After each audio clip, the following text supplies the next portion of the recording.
বৃষ্টি আমার সব সময় ভালো লাগে না, আবার কখনো কখনো ভীষণ ভালো লাগে। হ্যালো এভরিওয়ান, আজ তোমাদের সাথে শেয়ার করব সানডের ভ্লগ। জানো তো, জামা কাপড় কাচাকাচি করলে বা বাইরে বেরোনোর থাকলে বৃষ্টি একেবারেই ভালো লাগে না।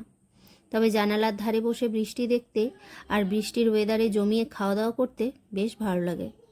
তাই সানডেতে আমার রান্নাঘরে স্পেশাল মেনু ছিল চিংড়ি পোলাও। পোলাও বানানোর জন্য বাসমতি রাইস কিছুক্ষণ জলে ভিজিয়ে জল ঝরিয়ে নিতে হবে।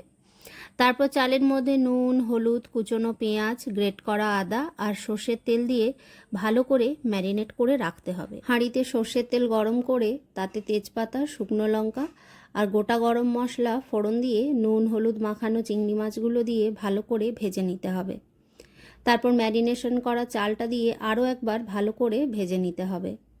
আমার হলুদ একটু কম মনে হচ্ছিল, তাই আরও কিছুটা হলুদ অ্যাড করলাম। আর অবশ্যই বেশ কিছুটা জিরের গুঁড়ো অ্যাড করতে হবে।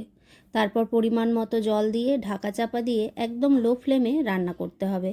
এখানে জলের পরিমাণ একটু বুঝে শুনে দিতে হবে। প্রথমে অল্প জল দিয়ে পরে লাগলে আবার জল অ্যাড করা যেতে পারে। আমি পোলাওতে কাজু কিশমিশও অ্যাড করেছিলাম, তবে ওটা আর ক্যাপচার করা হয়নি। তোমরা কীরকম কী ঝাল খাও সেই অনুযায়ী লঙ্কা অ্যাড করো। আর নামানোর আগে অবশ্যই ঘি গরম মশলা দিতে ভুলো না।